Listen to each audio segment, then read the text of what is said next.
Hi, I'm Tori, and this is Curious by Design, a podcast about the hidden systems behind everyday things and the quiet choices that shape our lives more than we think.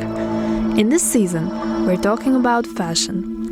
Not only trends, but materials, labor, power, and responsibility. About what we wear, why we wear it, and what it costs beyond the price tag. Today's episode is a conversation about sustainable fashion, the fast fashion dilemma, the future, the pressure brands face, what happens when you decide to build a brand, and also to let it go. I welcome our guest. Hi, my name is Nadine. I'm a circular economy expert in the fashion industry.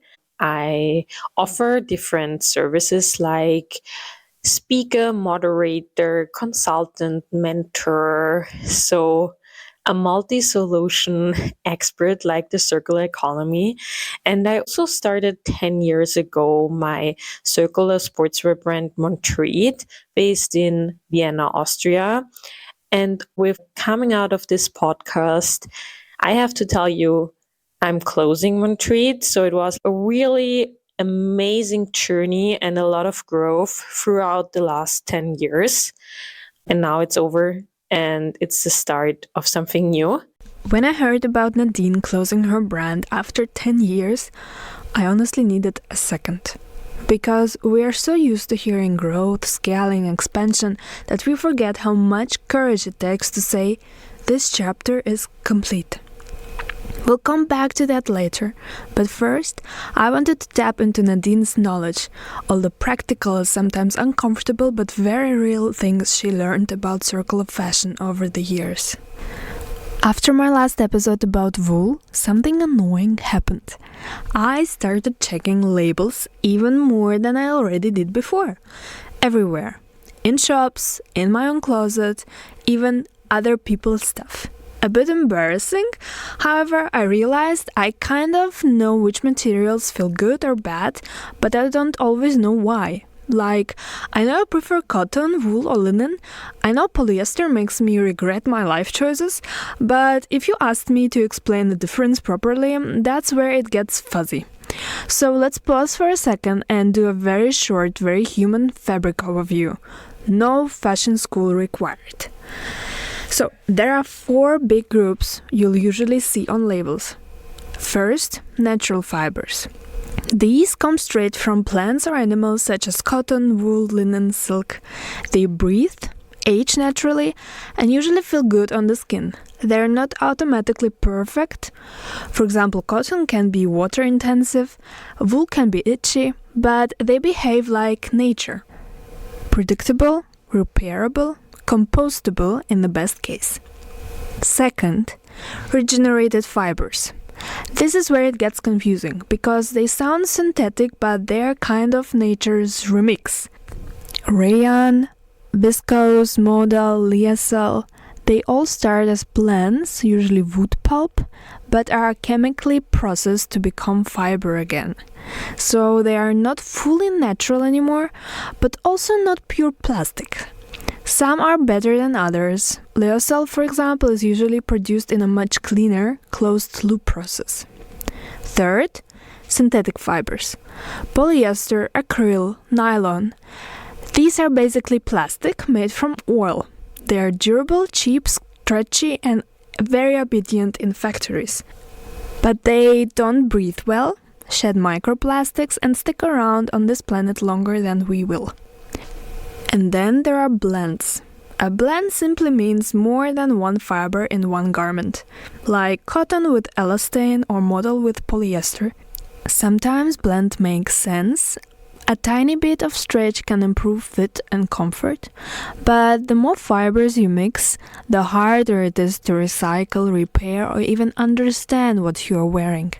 At some point, it's not innovation, it's a smoothie no one really asked for.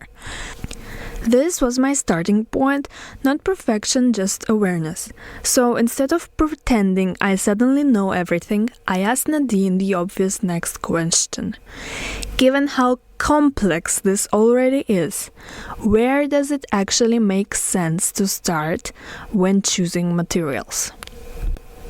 Concerning the material, it's sometimes super important to see how many fibers are in one product. When you see there are 3 different fibers in one product, you're like, maybe I don't buy it. So when it's more in the direction of 100% and like one fiber added, for example, like in t-shirts, it's mostly cotton and then some percent elastics. I wouldn't buy something when it's 3 different fibers. It's a little bit, what the fuck? It's a cocktail. And also go on their webpage, see what they share. Also, do they have a sub page on production where you can really see where the factory is, and maybe they also share a link to the factory? Or is there someone who you could write to and say, hey, I'm willing to buy something from you, but I have some questions left. Are they willing to answer everything? This is a lot of work, but it's good work what you're doing. What I also would suggest is, do you really need this? And does it fit my wardrobe? You don't buy the whole outfit normally. You only buy the shirt or the trouser. And then you go home and you're like, okay, how does that match all the other products I already got? So this is always the question I'm questioning myself, because my mom always asked me that. She always asked me, does that fit your other stuff you already got? And sometimes I had to say no. And then I was like, but I want it. And she was like, no, I'm sorry, we don't buy it.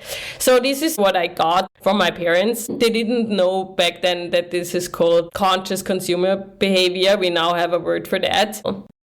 And also, for example, if you really want this really cool new sneaker, don't buy it new. Search for it on Vinted or Willhaben or Vestiaire. All these other platforms who sell them, for example, secondhand. Maybe you really find it. It's more work, but it could be also satisfaction when you find it. And then you have a story behind the product. I always love stories. So behind every product I'm wearing, there is a story, despite my socks, maybe. I was looking for a dress a few days ago because my sister has Matura ball, so I needed to find something. And the only things I could find are mixed materials, and I never buy stuff like that. I always look for cotton and wool stuff and linen stuff, but never mix of polyester and elastin and modal and like all of it. So it was really hard to find something that is a good material and my fit, how I was imagining it. So that's super difficult. Do you have some tools you use to find it, or is it just solely, how you said, research, put time in it and then see?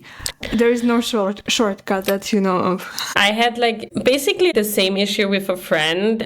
She was searching for an outfit for a wedding this weekend, and I was like, okay, it will be cold wedding, and what do you want to wear? And she sent me some pictures what she had in her wardrobe, and I was super proud of her because she combined everything. And I was like, these outfits look super summerish. You won't survive because it will be super cold. So we were thinking about the wardrobes of our friends, and if I have some things. She in the end borrowed a dress from me and another friend. This is, for example, a tool, because for these special occasions you normally just need once a product or a dress or a really nice suit. Why don't just borrow it? I remember that when we were small, we went every year to the ball of our school. And I remember that sometimes I borrowed like an old dress from my mom's friend. They still got, the trends are coming back. So you won't be out of trend. You just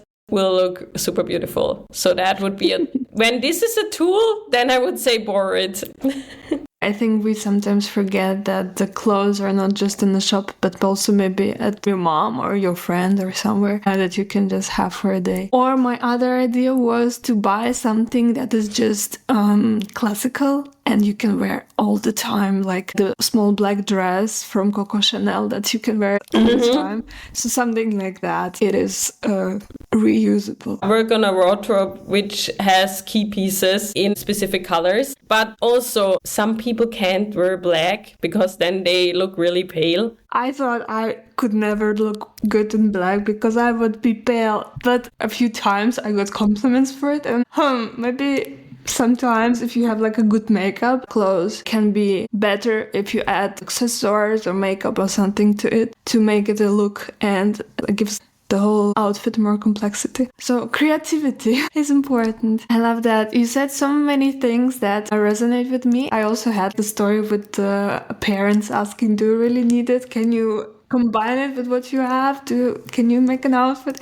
I had the same one, and that's how also shaped what I do now. So I see now you and also a guest I had in my last episode that were also the same ideas about fashion and clothes and about what to buy and how to consume. So I think that's a general maybe feeling or attitude towards it. So I hope that more and more people will think this way and also maybe change something in the world. I love to open my closet and really enjoy wearing what I have and knowing, okay, this is really my piece and I love wearing it and it fits me. It's a great feeling and gives the confidence and shows you to the world. So it's like, there's no other way to do it. This is also exactly why I'm building my app. Just because knowing what to do is one thing, but actually doing it when you're tired, busy, and just want something that works, that's the hard part. But even with the best intentions, we are still operating inside a system that keeps accelerating. Which brings us to the elephant in the fitting room, the fast fashion and its even more chaotic cousin, ultra fast fashion. Fast fashion are basically all the brands you can think of to say that, but ultra fast fashion means that they're basically developing collections every day, every 24 hours. And if you watch the news, one of these ultra fast fashion brands opened a store in Paris in November. So you all know who I'm talking about, and there were a lot of demonstrations about it. This was a huge step and it was devastating for the people that it opened in Paris. Ultra fast fashion means that it's basically one step crazier and faster than fast fashion. On the one hand side, we like have to look behind the scenes of a brand, like how the products are produced and where they are produced. And if the people who are producing these garments, if they are treated well, if they get a really nice income called living wage. Ultra fast fashion, we can't be sure about that. And also there are a lot of researchers who research that so-called garment workers are not treated really well and their salary is not a lot. So they can not live from it or however live from it. It's not only about, it's a really cheap t-shirt. It's all about where is it from? How did it get here? And also when they pack it and ship it to Europe, which transports are they using? Which resources are they using up? We all know CO2 is a big word, but there is a lot of CO2 releasing in just transporting it. But we have to look on the whole supply chain until a product comes in our wardrobe. I wouldn't consume fast fashion or ultra fast fashion, but I also consume not a lot. I'm not a shopping person. I love new clothes, and yes, I also studied fashion. But I really try when I go shopping to really think about, do I need it? Is the color, does the color fits me? Where is it from? Who produced it? Is this a brand to work on social benefits for their workers? Or are they also thinking about the planet? How is this garment dyed? How much water consumption is there? There is a lot of research before I buy something. And I know this is super annoying and not really convenient, but I think you have to put in some effort to make a change. What I really like is secondhand, for example, because in secondhand, you sometimes see a fast fashion product, but the old fast fashion products, when I was small, there was a lot of quality. They lasted forever. I still have a pant from a fast fashion brand. I have that since I'm 18. I didn't grow out of it. So it doesn't mean that it hasn't quality, but everything which is produced now, I think they also produce it to not lasting really long, that you also have to buy something new. If you know that from tech products, sometimes tech products disturb themselves and you're like, what the fuck, I just bought it 2 years ago and have to buy something new. Sometimes these brands are doing it on purpose, but I don't call out names. So I would tell the people who are now listening to us, just think it through before you buy something. I know there's this quote, shopping makes you happy and all these things, but there are other things what makes you happy. And I also like eye shopping, and sometimes I really like thinking through, do I really need it? Is it helpful, for example, my bank account if I now buy something? So there are a lot of questions in my head before, for example, a leather jacket. People are saying, oh, I need a leather jacket, it's so trendy. Is it then worth to also buy a leather jacket? Like, do you really need it, or isn't this not your style at all and you only want it because everyone has a leather jacket now? So yeah. What really stayed with me here is how normalized all of this has become. New collections every week, every day, sometimes faster than my laundry cycle. And once you start questioning that speed, you end up at a place most of us never see: the rules of the game. The laws, the pressure points, and who actually has to take responsibility. I founded my brand on these values, on what's my supply chain behind and what's in the garment and which fibers do we use and material we use. So this was really easy because we are a brand was founded in 2018, so we are not really old. But it's hard, and now everyone knows there are a lot of regulations, and also mid-November, they started again to negotiate the due diligence law. For big brands, it's still super hard.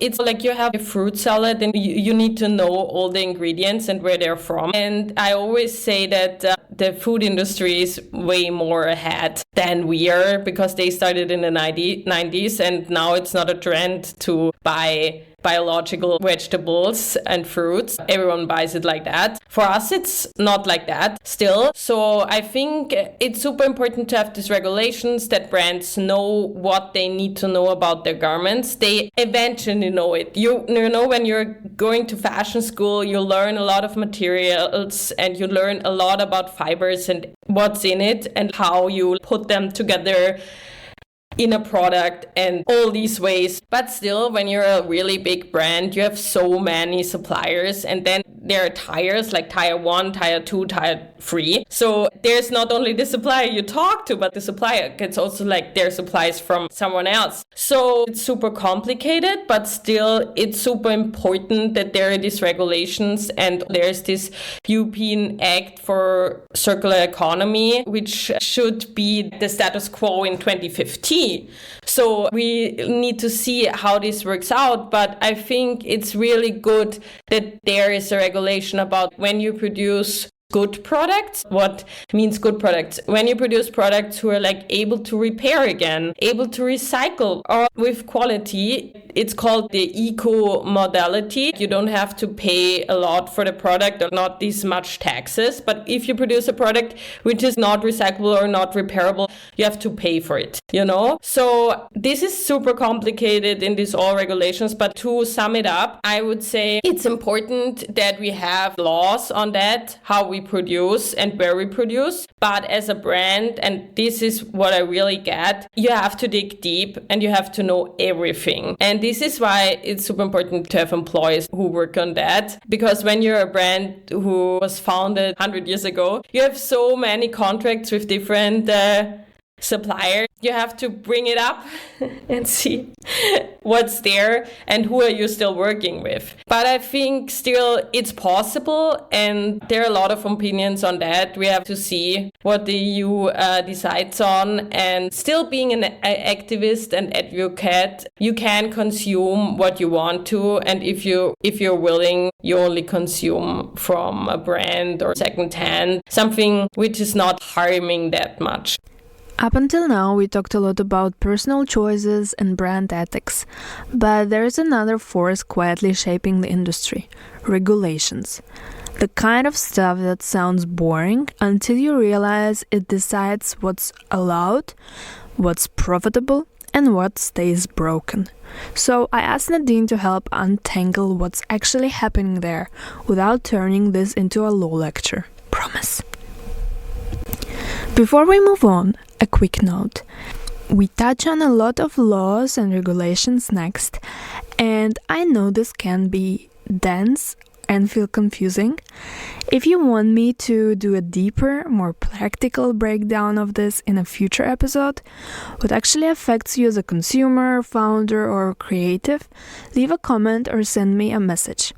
I'll happily turn the bureaucracy into something a bit more digestible. And now back to Nadine. The activists, why we are all not super satisfied how these acts develop is that, for example, for the due diligence, there are all these omnibus acts, so it only will target really big brands, and small brands, they still do everything for it. A lot of brands fear sometimes these acts and laws and don't know if they can still sell their products in another country. It's the European Union. They develop a law, but then you as a nationality or country can develop the law in their favor, but also targeted on the nationality. So some brands don't know, okay, I can still sell in Austria, but I don't know if I can still sell in Germany. When you're a small brand, I would say relax a little bit. If you're still into recycling, sustainability, and you know everything about your products and how you pay your workers and stuff like that, you're in a safe space. You just concerning there's a packaging law. There you have the online page from Green Button where you have to register and say how much packaging you are using. It's part of this waste management law. And this you have to do also as a small brand, but still for all the other regulations, everyone is doing well despite of maybe fast fashion, and let's see what's next. You know, it's super important to have all these laws, and I know it's super complicated and sometimes a little bit what the fuck are they doing? Sorry to use this word. But I think it's also good to regulate it on a European level. I have a lot of questions.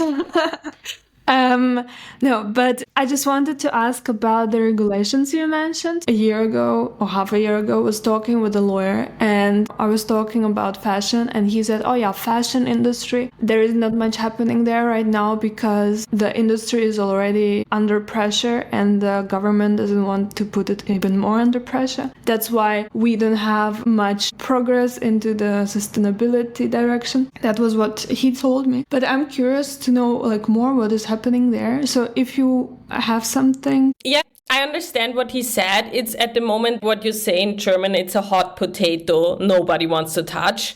It's super hard, and textiles and all these supply chains, super complicated. And I always say in my seminars, supply chains are complex and circular supply chains are even more complex. I totally get that, and it's super complicated. But there's a lot happening. We have to prepare for that. I think when you're a really small brand, you're also already in sustainable, and you also keep track on all your fibers and how sustainable is my product or how circular it is. Can you bring it back in the circle? Can you repair it or can you recycle it? Or upcycle it. There are different solutions in the circular economy, but there are, for example, the Eco-Design Law Act. It's about how you design a product. Then the EPR, Extended Producer Regulations. It's not only for the textile industry. There are more industries who need to see how they work on that. And it's also about this eco-modality, how you produce, is it eco or not. Then there is Eco-Label, a European Eco-Label. And also Germany has the Blue Angel, Green Button. And we also have Austrian Eco-Design Label. And we also have the law, and where Austria is also super good in, is the waste logistics and how we separate waste. The Waste Act. Basically, you don't have to know them all, but there are a lot of laws on that. There is the due diligence law. Then there will coming up eco-design, but also the digital product passport. It's for you to really see your supply chain. I love to speak in pictures. For me, the DPP, the digital product passport, is like Facebook. You know, you have all your friends as suppliers, and then you see them. And there are a lot of different of that. I just mentioned some. I have some LinkedIn posts on it. All of this, the pressure, the complexity, the constant need to justify doing the right thing, leads back to a very personal decision. Because Nadine didn't just study the system, she built a brand inside it. And after 10 years, she chose to close it. Not because it failed, but because she changed.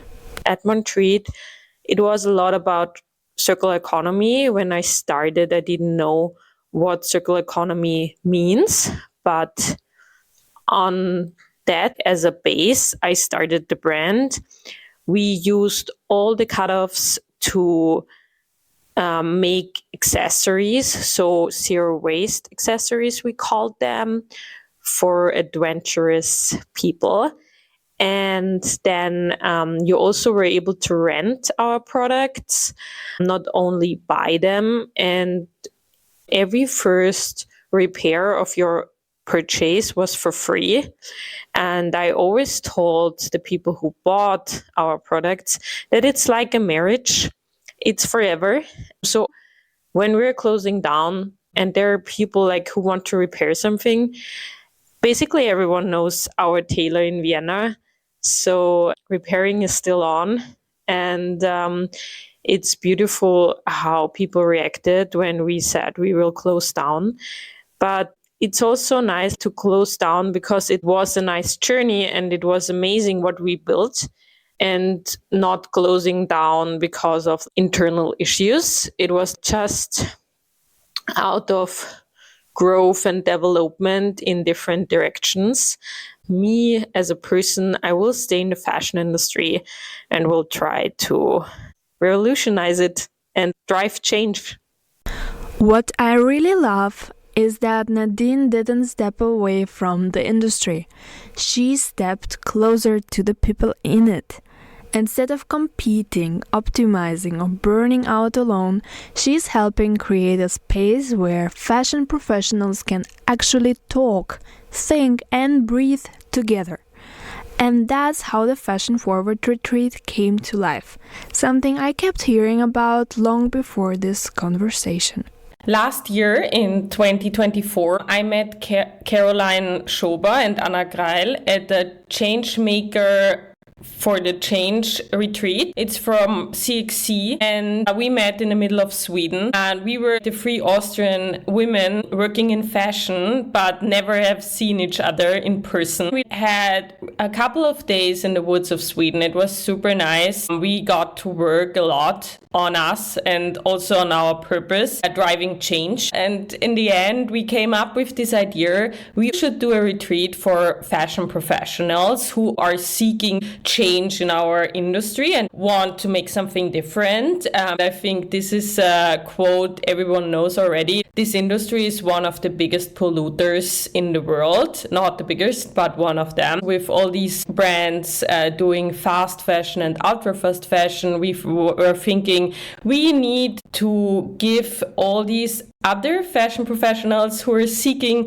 allies to drive change a safe space. So we came up with this idea to do a retreat, and this was in April. And fast forward in November 2024, we had our first retreat in Austria with participants also from Norway, Spain, Germany, Hungary, Ukraine, and also Austria. We wanted to see this cross-border development and collaboration. It's called Fashion Forward Retreat.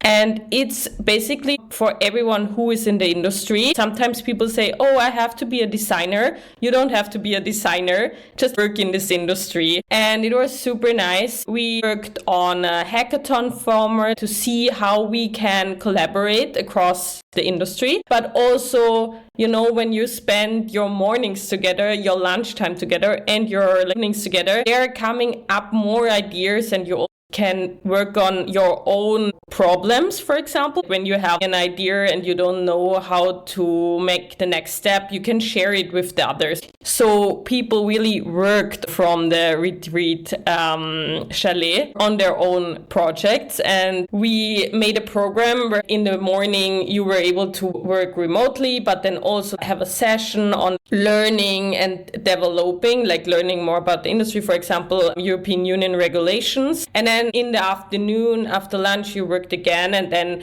it was more about co-creating and how we can work together. and see what will happen. There are a lot of different people, also men and women. So retreats are not only for women, for those who are listening. And it was super nice, safe space for everyone. And there will be a next one for sure next year. So if anyone thinks it's interesting for them, we have like a LinkedIn site and Instagram, and it's called Fashion Forward. So you will find us. We want to create this community.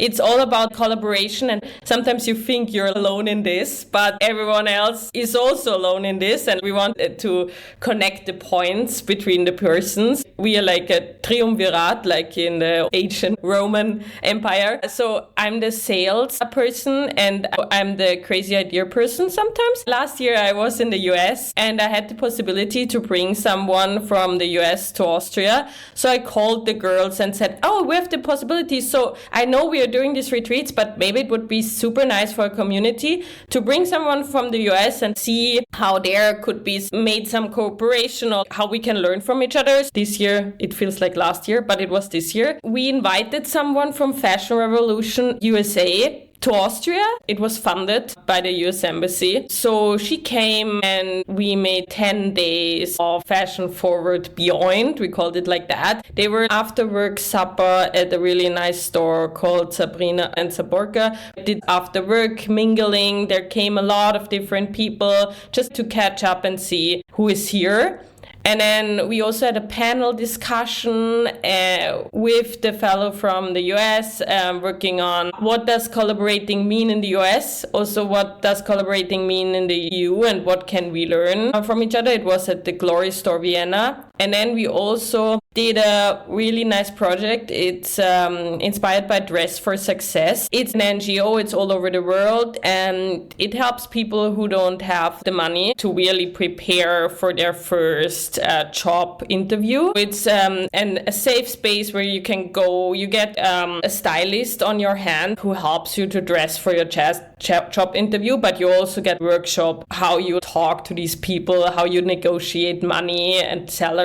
So we did this in the Caritas shop at Stephansplatz with young people. We invited around 20 students, and then we had experts from all the industry like marketing, law, architects, stylists, and also color analyst. So the young people were able to talk to these people, how they developed in their profession and how they got on this position where they still are. So it was really nice to strengthen the community. I now see that there are a lot of people who want to work together. We also have a Slack channel, so you can just write us and say, hey, we want to be part of the community. How can we get in? And there are a lot of people who want to drive change, who are willing to meet and see what's out there. Also to seek for co-allies to develop their idea. There are many projects in the line. We're super young, collaborative, but I'm happy that we use the momentum and that there are fellows out there who are willing to contribute and who are really seeking to drive change. The textile industry is a super big topic, and sometimes you have the feeling it's not only one thing you have to change, it's like a whole forest. So I would say if you're in this industry and if you want to drive change, good things are coming to good people, and good things are coming to people who continue to work and don't give up. That's such a great vote to finish it. Before we wrap up, I have one last question, and it's my favorite. Because good conversations don't end when the episode ends. So Nadine, if someone listening wants to keep thinking, questioning, maybe even reimagining their role in all of this, which books would you recommend? There are two books. This one book is from the Patagonia CEO, Let Your Employees Go Swimming. And then there is another book I recently stumbled over it. It's The Moral Ambition. And it's from Rutger. And I think this is interesting also for people who are not in the industry or like who are working for a big corporate, who are not like really focusing on planet-driven decisions. And sometimes, like you're working for this big corporate and you think like, I'm super into sustainability and I want to drive change, but I'm working for someone who is like not willing to do it. I think this book is really cool for that. I'm currently reading it and I think like this is cool. And I also have like a lot of designer friends who work for really big brands. And I also shared them with them because sometimes, you're a value-driven person, but you're younger than me, and in my generation, we are not everyone is this super hard value-driven person. We work for someone, and then you go home and do your things.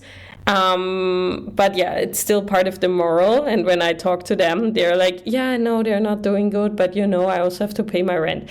So I think this book is super well for that. Great. If this episode made you pause, if you want more stories like this, more memory, more meaning, more curiosity, join us. This is Curious by Design, a podcast where we explore the stories hidden inside everyday things and the questions we are still asking about them. Season 1 is all about fashion, how it shapes us, how it challenges us, and how we can shape it back. You'll find the link in the show notes. Let's stay curious together.